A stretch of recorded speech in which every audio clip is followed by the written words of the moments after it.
2-3 दिन पहले MC DC महोदय से मिले थे, तो कुछ नाराज़गी क्या चल रही है एमसीओं के साथ, या कुछ भेदभाव का आरोप आपसे लगा है? क्या कुछ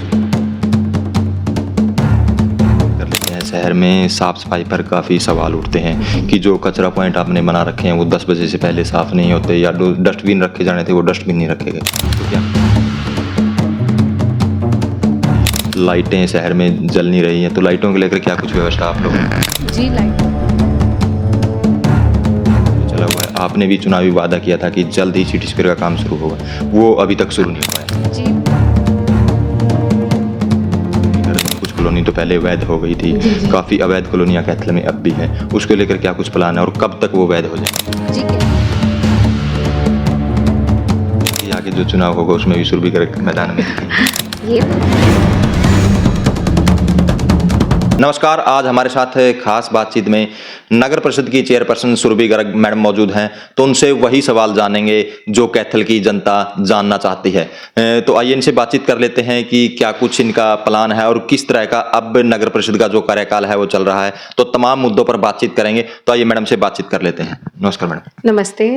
जी मैम, तो सबसे पहले सवाल पर ही आ जाते हैं। जी बिल्कुल। अभी 2-3 दिन पहले एमसी डीसी महोदय से मिले थे, तो कुछ नाराज़गी क्या चल रही है एमसीओं के साथ, या कुछ भेदभाव का आरोप आपसे लगा रहे थे? क्या कुछ रीजन है मैडम? देखिए, भेदभाव का आरोप सरासर मैं कहूँगी गलत है। जी भेदभाव अगर वो कह रहे हैं जिनके वार्ड में सबसे ज्यादा काम हो रहे हैं, वो लोग ये कह रहे हैं कि उनके साथ भेदभाव हो रहा है, तो शायद वो ये कह रहे हैं कि भेदभाव इसलिए हो रहा है कि उनके वार्ड में ज्यादा काम है, जी जी, इसलिए भेदभाव हो रहा है दूसरों के साथ। दूसरों का। आप वार्ड नंबर 11 को ले लीजिए, सुशीला शर्मा जी का वार्ड, 5 से 6 करोड़ की लागत से वहाँ काम चल रहे हैं। जी वार्ड नंबर 12 बलजीत इंदल जी का वार्ड, जिसमें तो अपने आप में एक रिकॉर्ड बन चुका है, 150 से ज्यादा गलियां 8 करोड़ की लागत से ओपन कर तैयार हुई है। ऐसा शायद कभी कहीं भी किसी शहर में किसी वार्ड में ऐसा नहीं हुआ। आप वार्ड नंबर 7 में ले लीजिए, पंत नगर जो अभी अप्रूव हुआ है और साथ की साथ उसमें 1.5 करोड़ की लागत से टेंडर लग चुका है। जी, अब ये भेदभाव है, ये नाराजगी है उन्हें कि उनके वार्ड में ज्यादा काम हो रहे हैं, तो मैं इसमें क्या कह सकती हूँ। और रही बात अगर डीसी मैम के पास जाने की, तो शायद उन्हें ये आरोप की राजनीति शायद चल रही है उनके मन में, उनके नेताजी ने उन्हें कुछ कह रखा है कि भाजपा सरकार को और भाजपा सरकार के नुमाइंदों को उन्हें ब्लेम करना है, इसलिए शायद उनके आका ने उन्हें छोड़ रखा है। तो ठीक है जी। तो हाउस की मीटिंग के बारे में भी बताते हैं कि टाइम पर हाउस की मीटिंग नहीं करती मैडम? जी, ऐसा कुछ नहीं है, हमारी टाइम टू टाइम हाउस की मीटिंग चलती रहती है। ये सिर्फ एक राजनीति षड्यंत्र चल रहा है कि हाउस की मीटिंग नहीं होती। हर तीसरे महीने में या हमें जब भी जरूरत लगती है तो हाउस की मीटिंग होती है, और अभी भी आने वाली 12 मार्च को हमारी हाउस की मीटिंग होगी। जी, तो मैम मैं साफ़ सफाई की बातचीत कर लेते हैं। शहर में साफ़ सफाई पर काफ़ी सवाल उठते हैं कि जो कचरा पॉइंट आपने बना रखे हैं वो 10 बजे से पहले साफ़ नहीं होते, या डस्टबिन रखे जाने थे वो डस्टबिन नहीं रखे गए, तो क्या कुछ रीजन है? साफ सफाई की काफ़ी अच्छी व्यवस्था अब हो चुकी है हमारे कार्यकाल में, और मैं तो आपको बताना चाहूँगी कि हमारी सफाई व्यवस्था इतनी अच्छी बेहतर रेटिंग है कि खुद सीएम साहब भी हमें अप्रिशिएट करते हैं इसके लिए।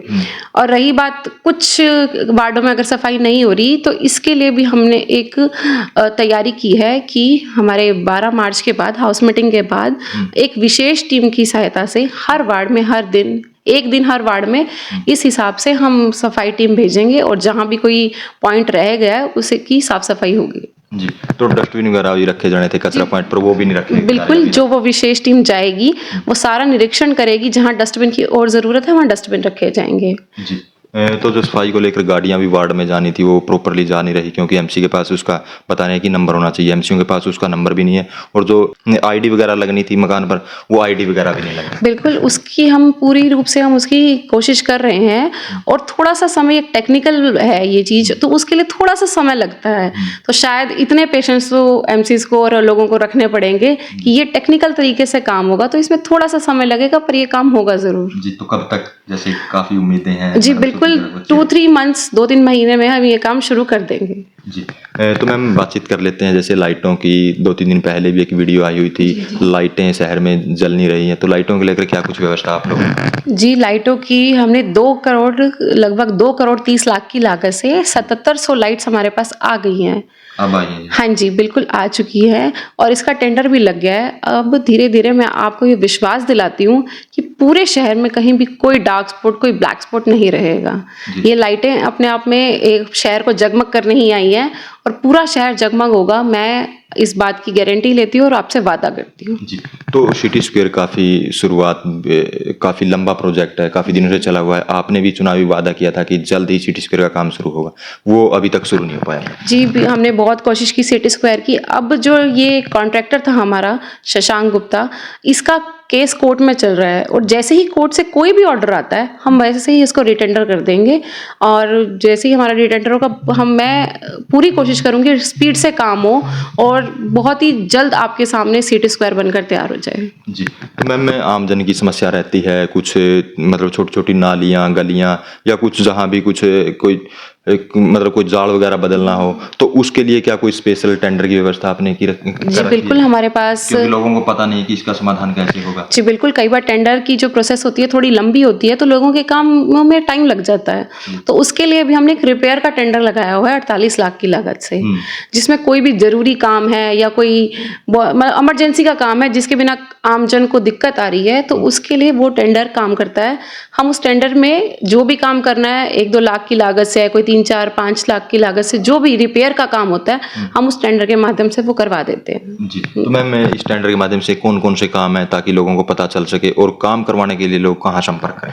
जी बिल्कुल, जैसे कि रिपेयर का हमारा जो टेंडर है वो हर तरह से काम करता है। कोई भी रिपेयर है कि कोई गली में कुछ खड्डे हैं जिनसे लोगों को दिक्कत आ रही है या फिर नालियों में कोई रिपेयर की ज़रूरत है, कोई पुली टूटी हुई है, तो जैसे भी कोई भी रिपेयर का काम है वो हम इस टेंडर में करवा देते हैं, जो कि लंबी ना चले वो प्रोसेस, साथ के साथ वो टेंडर लगा हुआ है और साथ के साथ उसमें रिपेयर हो जाते। तो मिले कहाँ लोग कमेटी में मिले, म्यूनिसिपल काउंसिल के ऑफिस में मिले। हाँ, वहाँ मिल सकते हैं। बिल्कुल मिल सकते हैं। जी।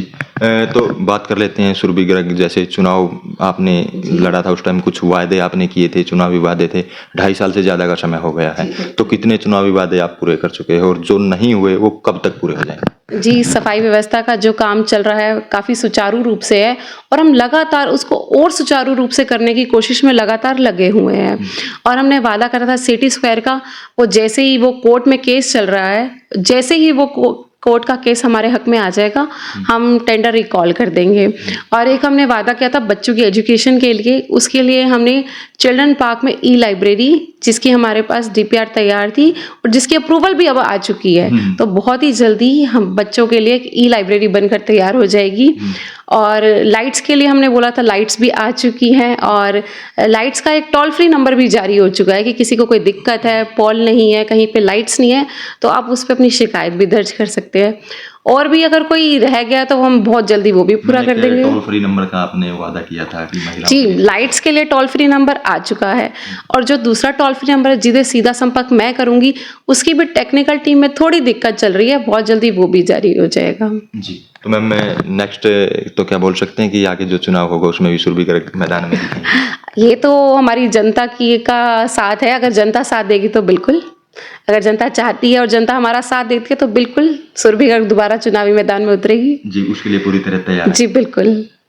एक अवैध कॉलोनियों का काफ़ी लोग वेट भी कर रहे हैं, कुछ कॉलोनी तो पहले वैध हो गई थी, काफ़ी अवैध कॉलोनियाँ कैथल में अब भी है, उसको लेकर क्या कुछ प्लान है और कब तक वो वैध हो जाएंगे? जी, कैथल शहर तो शायद बहुत ही भाग्यशाली शहर है जिसमें सबसे ज़्यादा 20 कॉलोनियाँ पूरे हरियाणा प्रदेश में, मैं कहूँगी पूरे हरियाणा प्रदेश में कैथल एकमात्र शहर है जहां 20 कॉलोनियां अप्रूव हुई हैं और भी आगे हमने बहुत सी कॉलोनियों के अप्रूवमेंट के लिए भेज दिए हैं जो बहुत ही जल्दी आ जाएंगी और शायद ही अब तो सारी ही पूरी हो जाएंगी और सभी कॉलोनियां अप्रूव होंगी।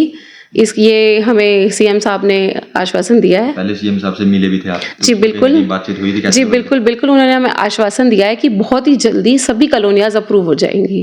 जी मैम, नगर परिषद में जैसे जाते हैं लोग, इधर उधर भटकते हैं, कुछ छोटे छोटे काम नहीं होते लोगों को, तो क्या कुछ आप अधिकारियों को या जनता को? जी बिल्कुल, अधिकारियों को तो मैं तो शुगर मानती हूँ हमारे सीएम साहब का, अधिकारियों को उन्होंने सख्त आदेश दे दिए हैं और जब भी हम उनसे मिलते हैं तो वो अधिकारियों के बारे में ज़रूर पूछते हैं और यही कहते हैं कि उनको सख्त आदेश दे दिए जाएंगे कि दोबारा कोई ना आए।